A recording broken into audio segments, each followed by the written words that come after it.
I apologize for the really unflattering angle. I didn't really want to hold my phone up for that long, and I'm recording this on my phone. But I wanted to talk about something that a lot of people don't really know about, and that's being homeless while being employed. And I am homeless and employed. I live in my vehicle, and I work. I'm not sure what I can technically say because I've signed contracts and stuff, but I work for a radio station. And I'm actually in the running to be a full-time on-air person. And I'm not sure 100% where I'm going to go with this, or if I'm going to continue the story past what I've started talking about. I'm going to be sharing this with friends and people, and if you see it, just spread the word, because you don't know what every single homeless person's story is.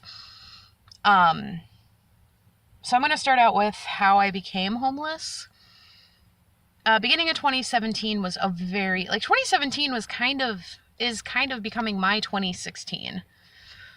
With just all the negative crap that's happened this year. Excuse me. That is happening, all the stuff that's happening to me this year is very similar to everything that happened last year to a lot of other people. Beginning of the year, I had to move out of where I was living and got help from the police, which I will actually talk about more in a few minutes, because it's a very interesting story.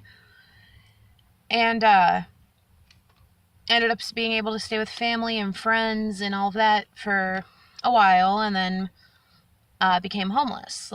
Actually had nowhere to go. And then I moved in with a friend of mine and was supposed to move out August 1st. And it was dead set, you're moving out August 1st. All right, whatever. July 6th, I get a text message. Hey, we're having somebody move in.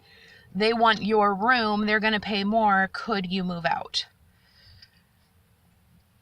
I mean, I guess, because the person that was moving in is going through a divorce. I'm not going to make her be around her soon-to-be ex-wife. That's you don't do that. So I became homeless, and I was working 2 jobs, but one was working with a lot of people, and I didn't have a way to shower or to get clean or anything like that, so I don't have that job anymore, but I work for my radio station, which is really nice, because the only thing they really care about that's okay, yeah, that's a huge no-no, is if you curse on air, because that's a $250,000 fine if you say anything worse than damn. I'm not paying $250,000.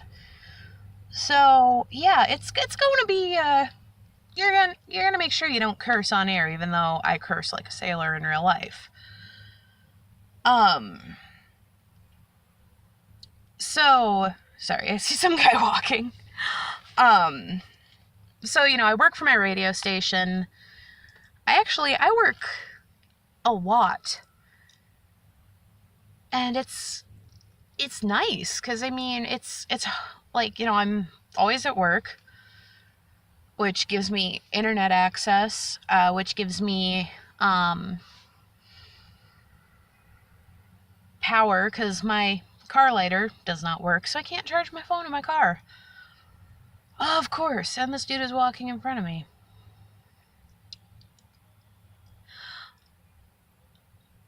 Don't turn, don't turn, don't turn. Okay, you're going straight, cool.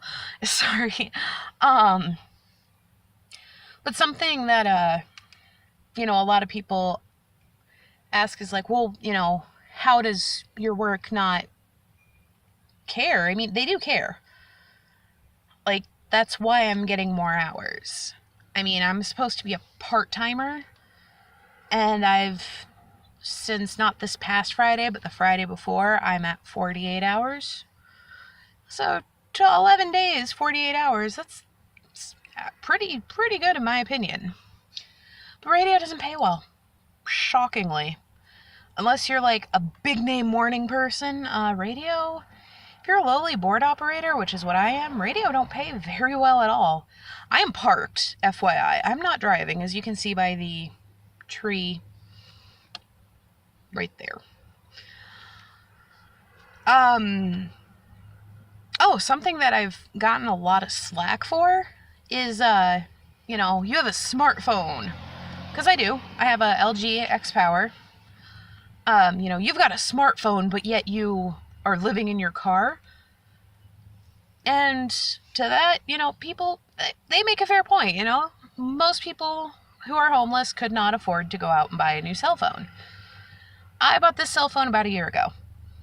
It's cracked. It's hard to charge. I mean, do I realistically need a new phone? Yeah. Am I going to buy one tomorrow? No. And something else that a lot of people don't really think about is how you're going to eat when you live in your car. Because when you live in your car, you can't have like yogurt or cheese or meat or cold stuff. You have to have a lot of warm stuff, or stuff that won't go bad if, you're keeping it in your car for a few hours. That's one of my coworkers. I'm parked across the street from work because I get Wi-Fi signal over here. And a lot of food shelves, because I've gone to food shelves, I've gone to social services, I've gone to homeless shelters, I've gone to all of them. I am a single, I'm an unmarried woman with no children, and no dependents on me, and no dependents that I can claim. I'm like bottom of the list for trying to get any kind of help. So, and for food shelves, they do offer a lot of food. And if you need a food shelf, I will recommend till I'm blue in the face. Go to your food shelf and get food.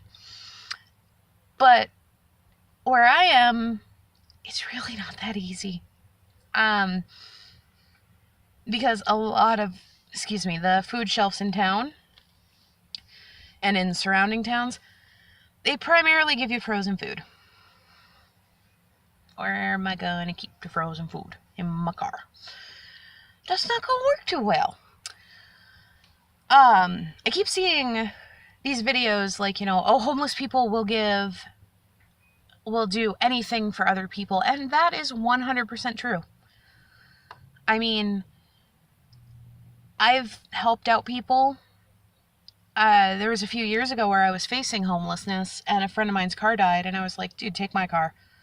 And he was like, but no, you need it. And I'm like, no, you need it more. I'll be fine. You need it more. And he ended up getting getting a new car. So it was fine. But yeah, it's kind of who I've seen. It's kind of a lot of like what happens with homeless people is, they're at the bottom of the bottom. And if they can help somebody else, they're going to put everybody else ahead of them first. And that's a great thing, but it's also terrible because then they're putting themselves last. Oh God, I was totally talking about how I was going to get her getting food. So I'm on Twitter. I know, social media and being homeless. And most of my tattoos are, this one's 3 years old. The one on this wrist is 7 years old. Yeah, they're not brand new. These were when I was way more stable. But,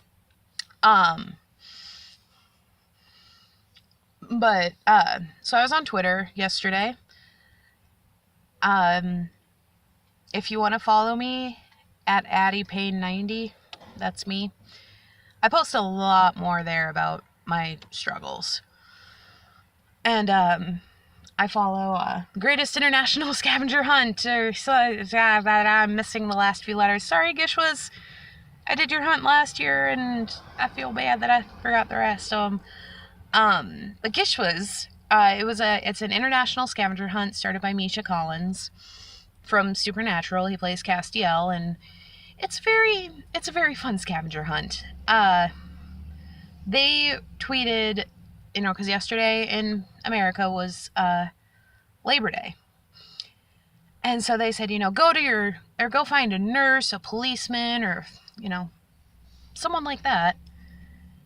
And go give them a treat. And so I half jokingly, half very seriously went, could somebody bring a treat to a homeless woman that works in radio? And they were very nice. And they DM'd me and went, hey, are you the homeless woman that they're talking about, or that you were talking about? And I went, yeah, that's me. And they asked me questions, where I was, all that. And they were like, we're not trying to be creepy. And I went, no, I did the hunt last year. I know you're not trying to be creepy. If this was some random schmo off the street, yeah, but you guys are like internationally known for helping people. They've helped refugees. They've helped homeless people before. They do care.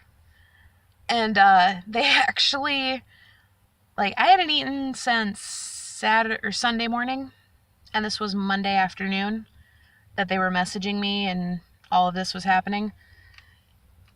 They actually called up a local grocery store here where I am, because they asked me what town I was in, and I told them, because, when it comes to something like Gishwas, I trust them. Like, if it's like some schmuck who's like, hey, I see you're homeless, what's your ad, or where are you so I can come help you? I'm gonna be a little iffy on trusting that. Gishwas actually bought a $50 gift card to that grocery store. And I was able to get more than enough groceries to last me till payday, which is amazing, and I cried. And it was incredible, and that's actually the second time that Gishwas or something relating to Gishwas has saved me. So as I said at the very beginning of this video, I was homeless beginning of the year. I'm in Minnesota. Winter in Minnesota, if you don't have any kind of roof over your head, nope. You probably won't live. So I went to the police and I was like, look, I need something. Like, even if it's just like 20 blankets so I can just wrap myself up. I need something. And they're like, well, let me see what we can do. And they actually that night were able to get me a hotel room, which was amazing and so sweet. And the officer that did it, amazing guy, and he and I got to talking, and he goes, I'm sorry, but you look so familiar. How do I know you? And I'm thinking to myself, I don't know. I mean, I've had my issues with the law in the past, and that's a completely different story that I probably will not say on camera. And he goes, oh, I think that's actually him. Cop just drove by. And that's actually the officer I was talking about. He goes, but I know you from somewhere. Like, have you come into the station? And I went, like, twice. Yeah, that's it. And he goes, well, what did you come in for? And I went, well, one time was because of a different incident. And he goes, all right, then what was the other time? I went, well, the other time I was doing this international scavenger hunt called Gishwas. And he goes, you were the dessert fairy that brought us ice cream. Yeah, I was. He goes, I was the officer that took the ice cream from you. And once we realized it, we were laughing and cracking jokes with each other, and it was funny, and it was a great time. So, Gishwas, I'm DMing you this video too. Well, by the time it's uploaded, you'll already have the link. But yeah, it was just one of those moments that you're just like, what? The odds of that happening have to be very slim. I've been recording for 14 minutes. Holy crap. I guess what my final point is that, if you see somebody who's homeless, don't just immediately assume, oh, they're just worthless bums. 'Cause we're not. I mean, are some? Are people who aren't trying to change their lives, is that a different situation? Yeah, that's 100% different, and I will be the first person to say, you have to try to go forward. That being said, to the people who are trying to change their lives and they just happen to be in a crappy situation, if you can, and I'm not saying like, oh, break the bank on them. I'm not like gonna link like a GoFundMe or like here's a PayPal or Patreon or whatever. I'm not doing that. Because would I love it if somebody came up to me and was like, here's money, take it? Yeah, that'd be amazing. But I think like pretty much anybody would be like, hey, here, if you went up to them and went, hey, here's a whole bunch of money, take it. They're gonna go, oh, thanks. And it's gonna affect people differently. But I'm not gonna link to that stuff because it's not. It's for me, but it's not for me. I got a message, sorry. Like, I want people to stop and go, we don't know their whole story. We don't know if they're, could there be some people who do have struggles with addiction who are homeless? Yeah, absolutely. I'm not do you count Tylenol as an addiction? Because that's pretty much it. Oh, caffeine too. I'm a horrible caffeine addict. But, that being said, not everyone has the same struggles. So, if people have questions, feel free to comment and I will reply. I'm going to be sending this, or I'm going to be posting this here in a little bit, and please share it out, just because I just want as many, I don't want, internet fame or whatever. I want people to actually be able to go, huh, she made us think about something that is, we would never have thought about otherwise. And if you're homeless and employed, comment what you're doing to try to stay ahead of the game. I want to hear other people's stories. I don't just want to hear my own, because I'm sick of hearing my own. I'm thinking about, if people like this, maybe doing people asking what questions they have for somebody who's homeless, and then also because I've got a couple health issues that are a lot harder to take care of when you do live in your car. So if you guys want to hear about that, like and comment, I guess. Is that what YouTubers say? I don't know. I pretty much just watch the DeFrancos. I watch Lindsay and Phil because Trey and Phil is really funny. So, yeah. Hope you guys were able to go, huh, that's a different story. And hope you guys have a great day. And like I said, if you have any other questions, just feel free to comment. Bye.